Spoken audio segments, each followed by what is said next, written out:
감사합니다. 한 해 첫 금요 예배 허락하여 주시고 우리를 참 뜨거운 열정 속에 하나님을 찬양할 수 있게 하심에 감사드립니다. 이제 우리의 찬양을 받으신 주님께서 우리에게 한 말씀 주시기를 또 간절히 사모합니다. 이 말씀이 우리의 죽은 심령을 살리고 또 새해 2020년을 향해서 우리가 힘찬 발걸음을 해나가는 주님의 위로와 권면의 그런 귀한 말씀으로 우리 안에 역사하여 주시기를 또한 간절히 기도드립니다. 오직 성령 하나님께서 이 예배의 자리에 함께 하시고 홀로 하나님만이 영광받아 주시옵소서. 감사드리며 예수님 이름으로 기도드립니다. 아멘. 예, 오늘 말씀은 착하고 충성된 종이라는 제목으로 달란트 비유 말씀을 보도록 하겠습니다. 마태복음 25장 14절에서 30절까지 한 절씩 교독하겠습니다. 제가 먼저 읽겠습니다. 또 어떤 사람이 타국에 갈 때 그 종들을 불러 자기 소유를 맡김과 같으니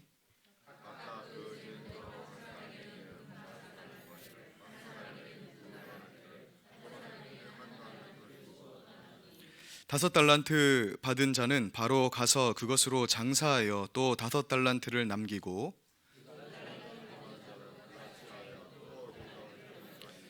한 달란트 받은 자는 가서 땅을 파고 그 주인의 돈을 감추어 두었더니 다섯 달란트 받았던 자는 다섯 달란트를 더 가지고 와서 이르되 주인이여 내게 다섯 달란트를 주셨는데 보소서 내가 또 다섯 달란트를 남겼나이다.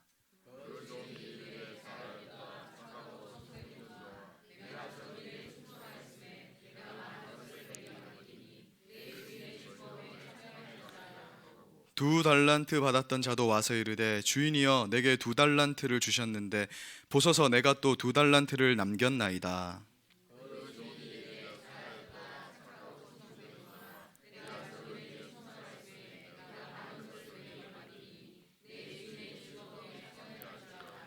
한 달란트 받았던 자는 와서 이르되 주인이여 당신은 굳은 사람이라 심지 않은 데서 거두고 해치지 않은 데서 모으는 줄을 내가 알았으므로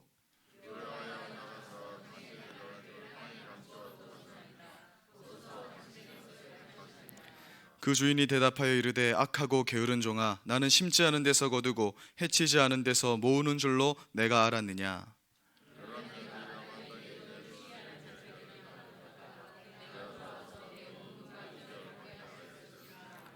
그에게서 그 한 달란트를 빼앗아 열 달란트 가진 자에게 주라.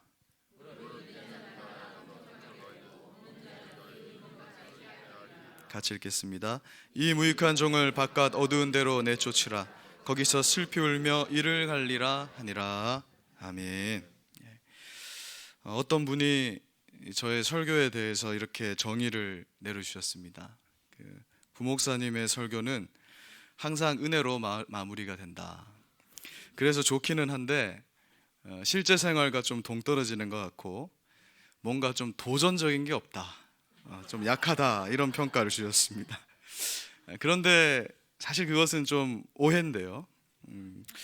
제가 설교 속에서 하나님의 주권 또 하나님의 은혜를 강조할 수밖에 없는 이유는 제가 장로교 목사이기 때문에 그런 것입니다. 그게 무슨 말인가 하면 이 장로교의 교리는 하나님의 주권과 은혜를 강조하거든요. 그러면서 또한 성경대로 전해야 된다라는 걸 강조하다 보니까 은혜와 주권이 성경에 더 많이 나오기 때문에 이제 그게 강조되는 것처럼 보일 뿐인 것입니다. 그러나 우리가 이 장로교 교리를 잘 보게 되면요, 사실 그에 못지않게 우리 신자의 책임감 있는 그런 의무와 행실에 대해서도 동일하게 강조하고 있는 것을 확인할 수 있습니다. 그런데 이 하나님의 은혜에 대한 강조가 워낙 크다 보니까 반면에 이제 인간의 책임에 관한 부분이 상대적으로 약하게 보일 뿐인 것이죠. 더 궁극적인 원인은 제가 아직 설교에 미숙해서 그런 것입니다. 원래는 이 두 가지가 다 중요하다라는 거예요.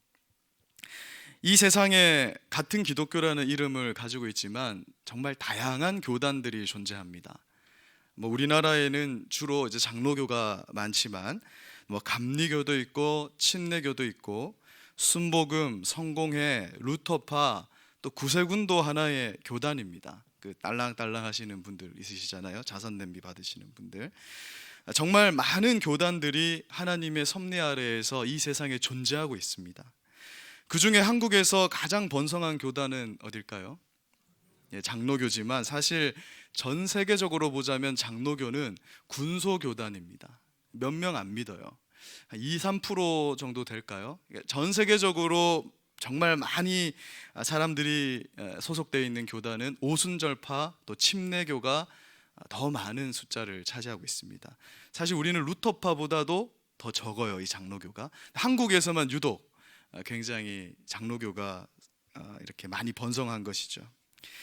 어떤 교단이 더 옳다라는 것은 없습니다. 하나님께서 한 사람을 구원하시기 위해서 이단이 아니라면 모든 교단을 사용하셔서 그 한 사람을 구원하는 일에 사용하시기 때문에 그렇습니다. 그러니 우리 교단이 낫다, 너희 교단이 좀 덜 낫다더라 이런 말을 할 수 없는 것입니다. 그러나 우리가 속한 장로교가 가장 내세울 만한 것이 하나 있는데, 그것이 뭐냐면 장로교는 하나님의 말씀이니 66권, 이 하나님의 말씀을 정말 최고의 권위, 절대적인 가치로 여긴다라는 점이 있어요. 그래서 우리 한국교회 성도님들이 약점이 하나 있는데, 목사님이 말씀 가지고 뭔가 얘기하면은 우리 한국 성도님들은 다 착해서 꼼짝 못한다라는 겁니다. 말씀을 근거로 얘기하면 아무도 거기 대들 수가 없는 거예요. 그게 이제 장로교가 가진 가장 큰 특징이라 할 수 있습니다. 근데 그러다 보니까 이 장로교의 교리에는 우리 인간의 책임, 행위에 대한 그런 강조보다는 이 하나님의 은혜와 주권이 강조될 수밖에 없습니다. 왜냐하면 성경이 하나님의 그 예정, 그러니까 구원에 있어서는 하나님의 예정을 강조하고 있고, 이 세상에 벌어지는 모든 일들이 다 하나님의 주권 속에 있다라는 걸 강조하고 있기 때문에, 그러니까 성경 그대로를 전하는 입장에서 그게 강조되는 것처럼 보일 수밖에 없는 것이죠. 그래서 어떤 면에서 보자면 우리 장로 교인들은 좀 게으릅니다. 다른 말로 하면 장로 교인들은 신앙생활에 있어서 다른 교단에 비해서 신앙에 열정이 없어 보이고 또 뭔가 조용한 경향이 있는 거예요. 이 금요 예배에 순복음 교회 이런 데는요, 지금 이제 푹 난리가 나는 겁니다. 근데 우리 장로교는 우리 보고 시끄럽다 할 정도로 조용한 거예요. 다른 장로교에서 보면 우리 경주선교교회는 장로교 중에 굉장히 시끄러운, 표현을 하자면 그런 장로교가 됩니다. 물론 이것을 모든 장로교인들에게 적용할 수는 없지만 분명히 다른 교단에 비해서 신앙의 열정이 좀 없어 보이고 뭔가 조용해 보이는 특징이 분명히 있다라는 거예요. 그런데 이 한국 장로교가 유독 그런 이유는 첫째로는 성경에 대한 오해에서 비롯된 것이고, 또 둘째로는 장로교를 만든 이 칼빈에 대한 오해에서 그렇게 좀 그런 경향을 보인다라고 진단할 수 있습니다. 여러분, 장로교인들을 다른 말로 칼빈주의자라고 부릅니다. 그러니까 외국 사람들에게 난 장로교인이다 이러면 당신 칼빈주의자구나 이렇게 말하는 거예요. 한국에서 아무도 그러지 않죠. 칼빈이라는 사람도 잘 모르는 사람이 많아요. 장로교인인데 외국 가서 내가 장로교라 하면 넌 칼빈주의자네, 칼빈의 사상을 따르는 자네, 이렇게 이제 반응이 나오는 겁니다. 왜냐하면 종교개혁자 칼빈이 만든 교단이 장로교이기 때문에 그런 거예요. 칼빈은 오직 성경, 그러니까 무조건 이 사람은 오직 성경인 거예요. 그 오직 성경이라는 모토 아래에서 이 땅에 가장 성경적인 교회를 한번 만들어 보자, 그래서 만들게 된 것이 바로 장로교입니다. 그러므로 사실 장로교에 속한 신자들은 칼빈을 좋아하든 좋아하지 않든, 또는 그것을 알고 이 교회에 왔든 그렇지 않든 상관없이 다 칼빈주의자라 할 수 있는 거예요. 그리고 그런 의미에서 장로교인들이 신앙생활에서 열정이 없고 또 뭔가 좀 게으르다라는 말은, 다른 말로 하면 칼빈주의자들은 신앙에 열정이 없고 게으르다라는 그런 말이 되는 겁니다. 그런데 엄밀히 말하면 칼빈주의자들은, 이 장로교인들은 신앙에서 사실 게으를 수 없는 존재들이에요. 다만 이 칼빈주의를 오해한 자들이 게으를 수는 있습니다. 만약 내가 게으르다면 우리가 장로교를 오해하고 있는 거예요. 무슨 말이냐면 하이퍼 칼빈주의자라는 사람들이 있습니다. 글자 그대로 하면 엄격한 칼빈주의자라는 그런 말이 되지만 사실 따지고 보면 칼빈과 아무런 상관이 없는 사람들이에요. 이들은 칼빈의 교리 중에 가장 중요한 교리, 우리가 그 아이들 보는 그 사회책에도 보면 칼빈주의는 예정, 하나님이 우리를 이미 창세전에 선택했다, 그게 가장 중요한 교리다, 이런 식으로 설명이 되어 있거든요. 그 예정 그리고 하나님의 주권에 대해서 얘기하면서 이 하이퍼 칼빈이즘 사람들은 인간의 책임을 고려하지 않기 때문에 오해하여서 뭔가 잘못된 신앙의 행태를 보이는 사람들입니다. 혹시 이런 말 들어보셨는가 모르겠어요. 사실 우리 성경에는 곳곳에 하나님의 구원에 대해서 말씀하면서 예정에 대해서 이야기를 합니다. 대표적인 구절이 에베소서 1장 4, 5절 말씀인데요, 4절 5절 같이 한번 읽어보겠습니다. 시작.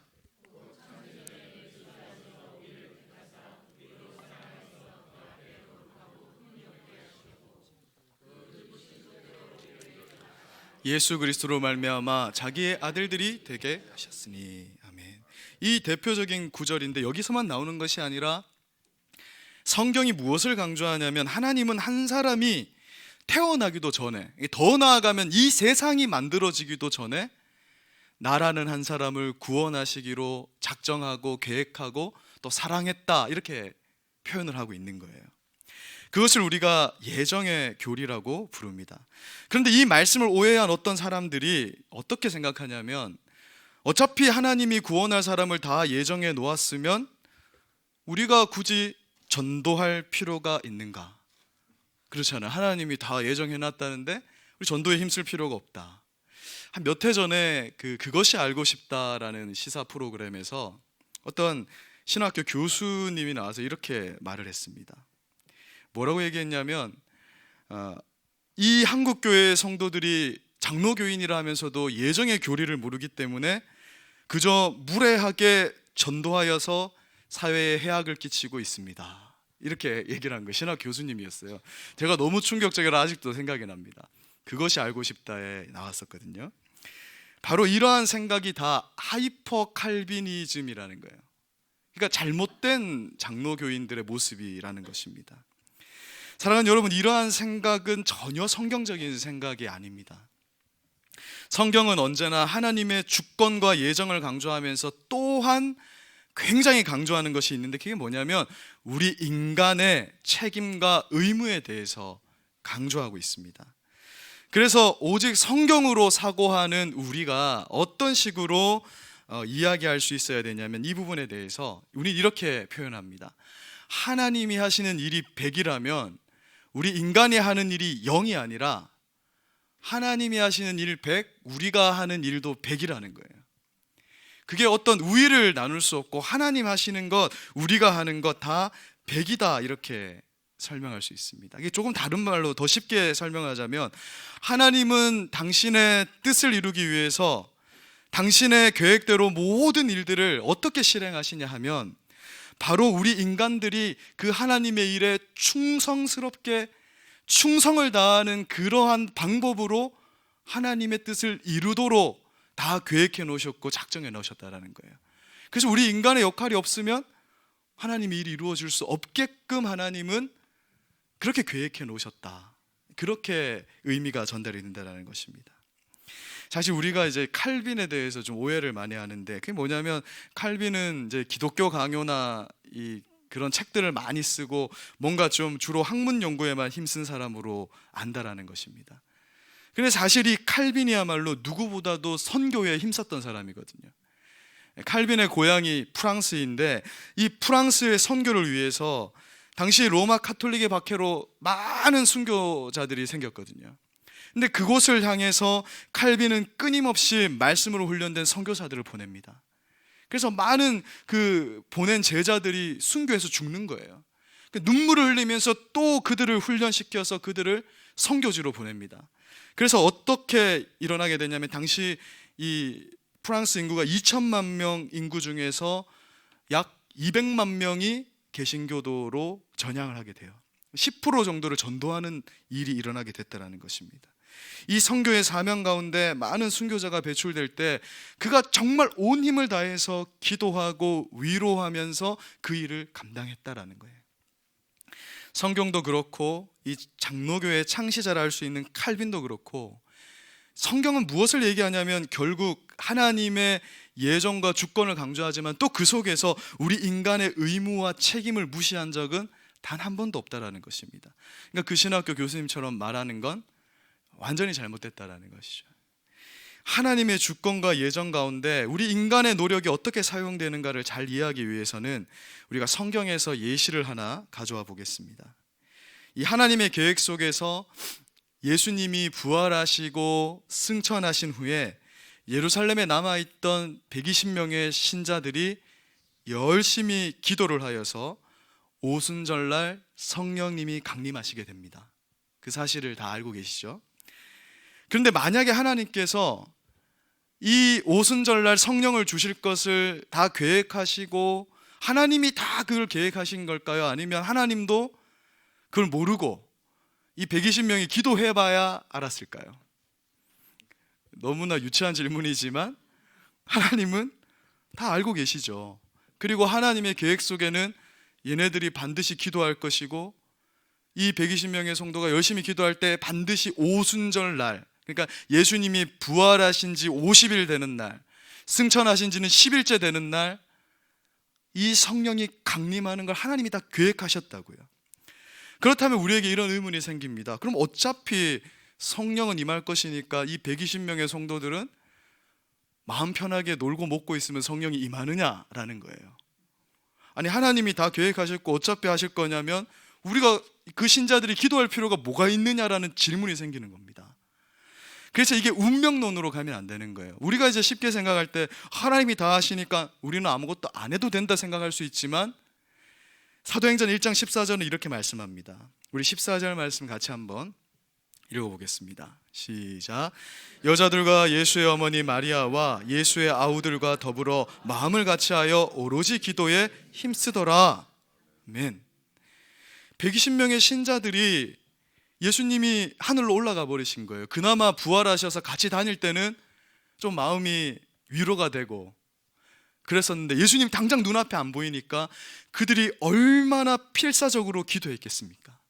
그러니까 이건 어떤 의미에서는 하나님이 그들을 도저히 기도하지 않으면 안 되는 그러한 방향으로 그들을 몰아넣은 거예요.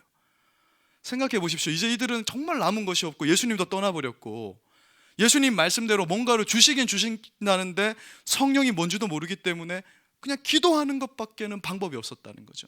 그래서 이 말씀은 뭐라고 얘기하냐면 그들이 마음을 같이해서 오로지 기도에 힘쓸 수밖에 없었다. 그리고 열흘 후에 마침내 성령님이 그들에게 강림하시게 된 거예요.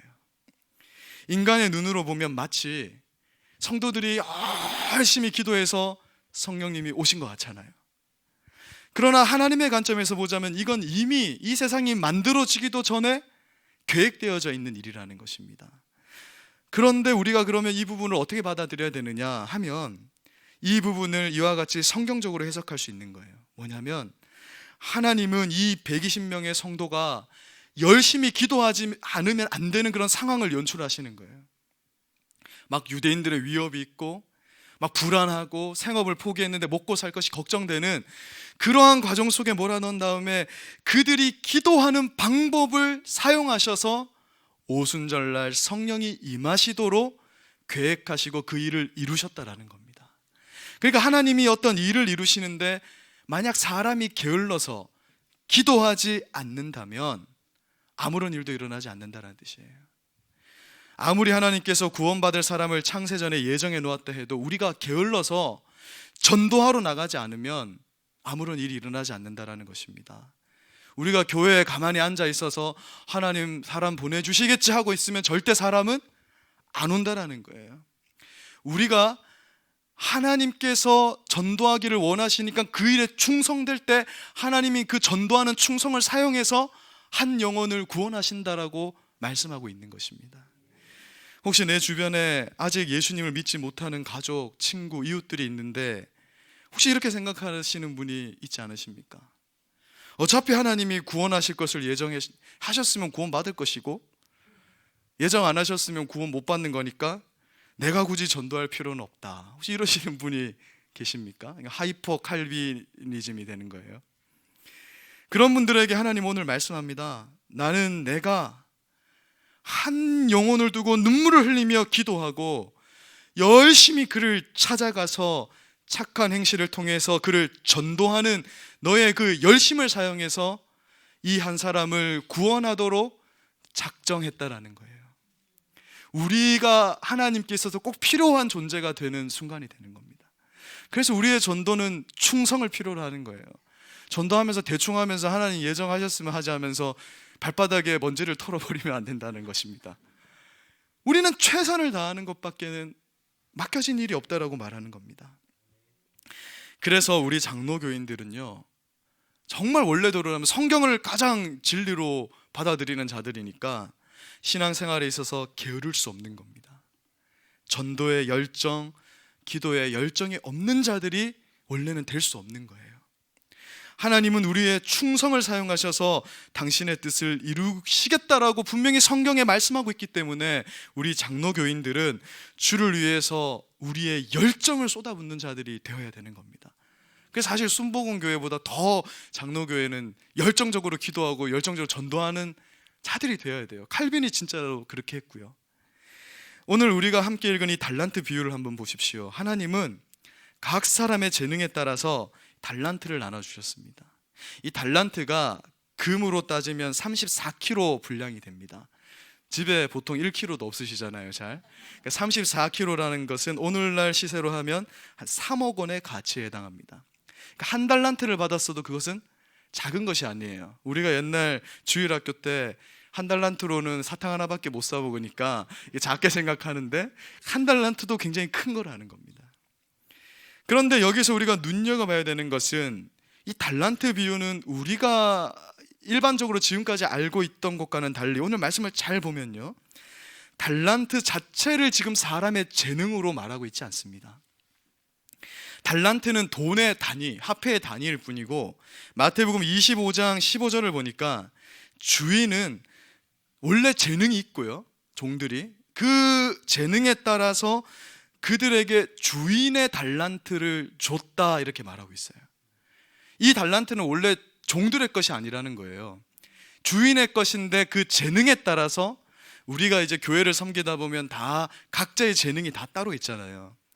전도를 잘하는 사람이 있고 정착을 잘 시키시는 분이 있고 음식을 잘하시는 분이 있고 서빙을 잘하시는 분이 있고 재능이 다 다른데 하나님이 그에 따라서 지금 종들에게 달란트를 나누어 줬다라고 말하고 있습니다.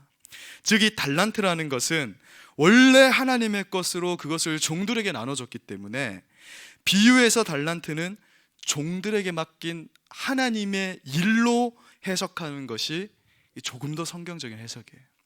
하나님의 일을 맡긴 거다라는 것입니다. 근데 일을 맡겼다 하면은 조금 우리가 기분이 안 좋으니까 돈을 맡겼다 이렇게 표현을 하는 거죠.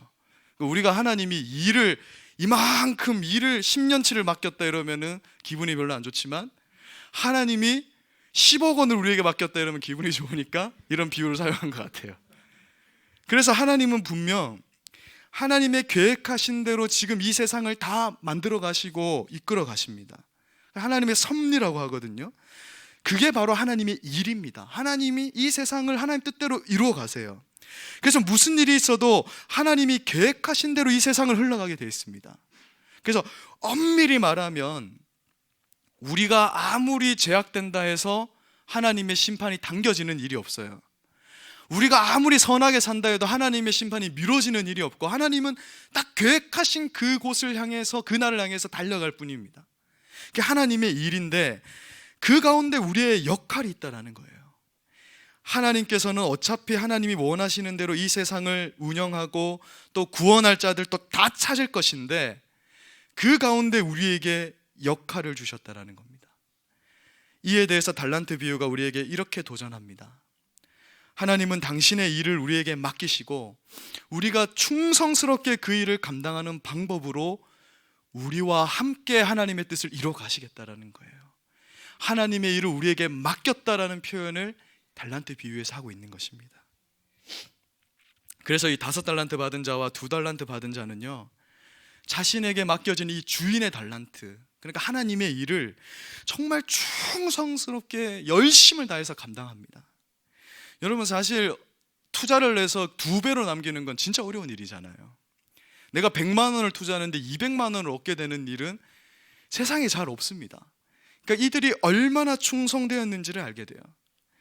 그러나 여기서 중요한 것은 결산의 날에 주인이 야, 너 2배를 남겼냐? 그걸 칭찬하지 않는다는 것입니다. 주인의 관심은 오직 여기에 있습니다. 마태복음 25장 23절 같이 한번 읽어보겠습니다. 시작.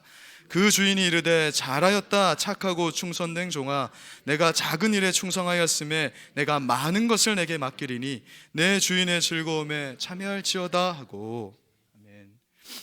주인의 칭찬은 종이 얼마의 이익을 남겼다 이게 여기에 있는 것이 아니고, 그저 각각의 종에게 하나님의 일을 재능에 따라서 하나님 일을 맡겼는데 그걸 얼마나 성실하게 충성스럽게 진득하게 주님 오실 때까지 잘 감당했는가에 하나님의 초점이 맞춰져 있는 걸 보게 되는 거예요.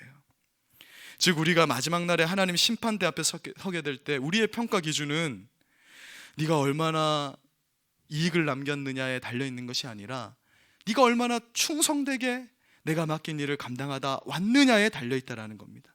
그러니까 이것이 너무나 우리에게 감사한 것은 저 시골교회 농촌교회에서 평생을 수고하시는 그 목사님, 그래서 정말 뭐 전도의 열매 몇 명 없어 보이는 그 목사님이라 할지라도 하나님 앞에 가면 칭찬을 받는 거예요. 왜냐하면 충성스럽게 그걸 감당한 것으로 우리는 평가받을 것이기 때문에 그런 것입니다. 그래서 고린도전서 4장 2절은 말씀합니다. 맡은 자들에게 구할 것은 충성이라고 말하는 거예요. 반면 1달란트를 받아가지고요 땅에 묻어두었다가 그것을 그대로 가지고 온 종은 주인에게 다음과 같은 평가를 받습니다. 마태복음 25장 26절 같이 한번 읽어보겠습니다.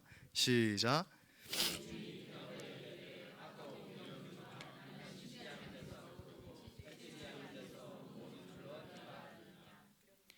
이 무익한 종아 이렇게 하는 것이 아니라, 이 이익도 못 남기는 놈아 이렇게 하는 것이 아니라 악하고 게으른 종, 그에 대한 판단 기준도 앞선 종과 다르지 않는 거예요. 그가 얼마나 하나님 일에 충성했는가를 비교할 때 이 사람은 전혀 충성되지 않았다는 것입니다. 이 악한 종은 하나님께서 맡기신 일을 땅속에 묻어놨다. 오늘 우리가 이 본문의 주제를 가지고 본다면 이건 어떤 의미가 되냐면, 어차피 하나님이 다 하시는데 내가 뭐 하려고 하냐, 하나님이 뭔가를 맡겼는데 하나님 당신이 하시는데 나는 당신이 그런 자인 줄 알기 때문에 혹시 손해볼까 봐 고이 모셔놨다 다시 드립니다. 하나님의 일을 전혀 감당하지 않은 사람이라는 것이죠. 그러니 그는 악하고 게으른 종입니다. 주인이 어떤 계획을 가지고 있는지 아무런 관심이 없는 거예요. 그래서 그는 하나님이 맡기신 사명에 관심이 없습니다. 하나님은 끊임없이 요구했어요. 네가 이 일을 해야 된다. 나는 이 일을 너와 함께 하고 싶다. 그러나 이 사람은 그것에 아무런 관심이 없고 이 땅에서 내가 하고 싶은 것만 하다가 하나님 앞에 서게 된 것입니다. 비유의 내용을 살펴보자면 그는 하나님을 모르는 자가 아니었잖아요. 하나님이 직접 당신의 이익까지 맡기신 자였습니다. 그러나 그는 아무런 신앙의 열매가 없는 삶을 살았습니다. 예수님 말씀하셨죠. 열매를 보면 나무를 안다. 너는 못된 열매를 맺었으니 너는 못된 나무라는 거예요. 애초에 그는 하나님의 예정 속에 있던 자가 아니었다라는 것을 말하는 것입니다. 사랑하는 여러분, 우리 신자들이 충성해야 되는 근거는 예수 그리스도께서 하나님의 일에 충성하셨기 때문에 그런 것입니다. 히브리서 3장 1, 2절을 보니까 예수님도 얼마나 하나님의 일에 신실하고 충성된 종이었는지를 소개하고 있는 거예요. 여러분, 예수님의 삶을 한번 보십시오. 그분이 얼마나 충성되셨습니까? 창세전에 이미 구원받기로 이 계획되고 예정된 우리를 위해서 이 땅에 오셔서요, 뭐 정말 죽는 것이 목적이라면 그냥 죽으시면 되는데 굳이 33년간을 이 땅에 살면서 구약의 일들을 막 성취하면서 요단 건너편으로 건너갔다가 또 건너고 무화과나무도 저주를 안 마셨다가 겟세마네에서 피땀 흘리며 기도하시면서 하나님께서 계획하신 그 모든 일에 충성을 다하면서 잠도 제대로 못 주무시고 밥도 못 챙겨 드시면서 십자가에 달리는 그 시간까지 하나님의 일에 충성하셨다라는 것입니다. 즉 우리가 하나님 일에 충성해야 되는 근거가 바로 예수님께 있다라는 거예요. 우리는 우리를 위해서 하나님께 충성하신 예수님을 닮아서 하나님의 일에 착하고 신실하고 충성된 자가 되어야 합니다. 하나님은 우리의 충성을 통해서 일하십니다. 그러니 우리가 어찌 게을러서 나자빠져 있겠습니까? 2020년에 우리는 더욱 하나님의 일에 충성된 자들이 되어야 할 줄로 믿습니다. 그런데 이제 결론인데, 그럼 우리가 어떻게 충성할 수 있는가? 주의 일에 교회에서 맡은 일 그냥 열심히 하면 되는 것인가? 그래서 우리가 성경을 또 봐야 되는 것이죠. 성경에 답이 있습니다. 이 달란트 비유를 보니까요, 우리는 하나님의 일을 맡은 종이고 예수님은 하나님의 일을 맡긴 우리의 주인으로 소개가 되잖아요. 그리고 성경은 우리의 주인이신 예수님을 교회에 뭐라고 소개를 하시죠? 교회의 머리라고 소개를 합니다. 그러니까 우리 신자들은 예수님의 몸으로 규정되어 있는 거예요. 제가 이번에 말씀 카드를 뽑았는데 오늘 설교를 이렇게 하라고 뽑은 것 같아요. 뭐냐면 저는 골로새서 1장 18절을 뽑았거든요. 그의 몸인 교회의 머리시라. 그가 근본이시오 죽은 자들 가운데 먼저 나시니니 이는 친히 만물의 으뜸이 되려 하심이요. 뭐 이런 걸 뽑았나? 이게 뭔 말인가 했는데 설교를 준비하다 보니까 이게 비슷하네. 올 한 해 하나님 예수님을 머리로 삼고 이 교회를 한 몸으로 만드는 일에 충성되어야겠구나, 자체 해석을 했습니다. 근데 성경은 예수님이 우리의 머리고 우리는 그분의 몸이라는 걸 막 강조를 하는 거예요. 이 말이 무슨 말이냐면 몸인 우리는 반드시 한 몸으로 연합을 이루어야 된다는 것입니다. 그리고 하나님의 일을 감당해야 된다는 거예요. 그것이 하나님의 몸된 교회를 세우는 일이고 우리가 충성하는 일이라고 말합니다. 이것을 놓치면 온전한 충성이 안 된다라고 말씀하고 있는 거예요. 이 사실을 어떻게 알 수 있냐면 이 달란트 비유 다음에 등장하는 양과 염소의 비유가 그걸 설명해 주고 있습니다. 최후의 심판 자리에서 양의 편에 우린 다 서야 됩니다. 설 것이고, 근데 그때 구원받은 자들은 이 달란트 비유에서 5달란트 받은 사람 또 2달란트 받은 사람처럼 하나님께 칭찬을 받아요. 그런데 그들이 칭찬받는 이유가 이 달란트를 남긴 자들과 좀 다릅니다. 마태복음 25장 40절에 보니까 임금이 대답하여 이르되 진실로 너희에게 이르노니 너희가 여기 내 형제 중에 지극히 작은 자 하나에게 한 것이 곧 나에게 한 것이다 하면서 이들을 칭찬하십니다. 무슨 말이냐면 마지막 때 심판의 자리에서 우리가 예수님께 칭찬을 받을 것인데 달란트 비유에 따르면 주인의 일에 충성해서 칭찬받는 거예요. 그런데 이 양과 염소의 비유에 따르면 그 충성의 내용이 뭐냐 하면 교회 안에, 왜냐하면 예수의 형제이기 때문에 그 예수의 형제, 그 교회의 지체들이 줄일 때 먹을 걸 줬고 목마를 때 마시게 했고 헐벗었을 때 입을 걸 줬고 병들었을 때 문병 갔고 또 감옥에 갇혔을 때 그 면회 간 것, 찾아가 본 것, 그것을 충성이라고 말씀하고 있는 것입니다. 그래서 이것 한마디로 요약하면 이렇게 됩니다. 예수님을 주인으로 섬기는 종들의 충성은 바로 이 교회 안에서 서로 한 몸으로 잘 연합돼서 예수님의 이 몸된 교회를 세우는 것이 충성이라는 거예요. 혼자 막 열심히 내가 맡긴 것만 열심히 하고 주일날 식탁에 교제도 안 하고 집에 가고 이러면 안 되는 거예요. 혼자 나는 전도 독고다이로 한다. 이게 이 거추장스러운 거예요. 2명이 혼자 가면 안 되는 거예요. 우리가 전도를 해도 한 몸을 이루어서, 왜냐하면 그게 충성이다라고 말씀하고 있는 것입니다. 사랑하는 여러분, 한 교회의 성숙의 정도는요 주일 예배의 숫자에 비례해서 수요 예배나 금요 예배나 별 차이가 없어야 그 교회는 성숙한 교회입니다. 2020년에는 제가 정말 이런 말 잘 안 하는 사람인데요, 우리 교회가 2020년에는 정말 모이기를 힘쓰는 교회가 됐으면 좋겠어요. 그게 충성의 첫걸음입니다. 우리 교회가 2020년에는요 정말 전도의 자리에 힘써서 어찌하든지 한번 있어보자. 못해도 됩니다. 잘하시는 분들 따라가면 되거든요. 중보기도의 자리에 한번 내 몸을 쳐서 한번 그 자리로 한번 나가보자. 정말 우리가 정말 남을 돌보고 하나가 되는 자리에, 여러분 목장 모임이나 우리 열린 모임이나 윷놀이 모임이나 하여튼 우리는 모이기를 힘써야 됩니다. 그러면 그곳에서 역사가 일어나고요. 성경에서 사탄은 항상 모이기를 패하게 한다고 말씀하잖아요. 우리가 정말 모이기를 힘쓰고 그 모이는 곳에 예수님 함께 하시고 그곳에서 정말 아름다운 역사가 일어나는 우리 경주선교교회 2020년 한 해가 되기를 주님의 이름으로 간절히 소망합니다. 말씀을 마무리하겠습니다. 2020년 우리가 주님을 본받아서 하나님의 일에 정말 더욱 충성스럽게 임하시는 우리 경주선교교회 모든 성도님들 되시기를 정말 주님의 이름으로 간절히 소망합니다. 저도 좀 더 충성스럽게 하나님 맡기신 이 교회의 일, 담임 목사님을 잘 돕고 그 일을 해야겠다라는 마음을 정말 많이 주시더라고요. 충성스럽게 임하는 자들에게 하나님은 분명히 이 땅에서의 보상과 또 하늘에서의 비교할 수 없는 상급을 약속하고 계십니다.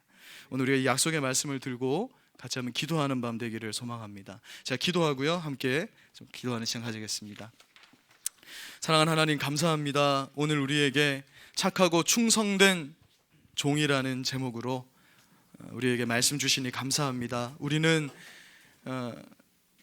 착하고 충성될 수밖에 없는 자들임을 주님께 고백드립니다.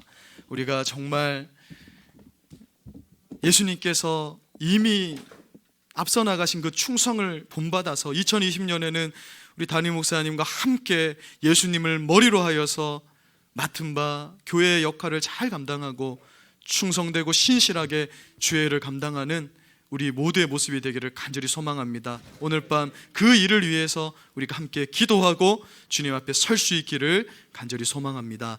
감사드리며 예수님 이름으로 기도드립니다. 아멘.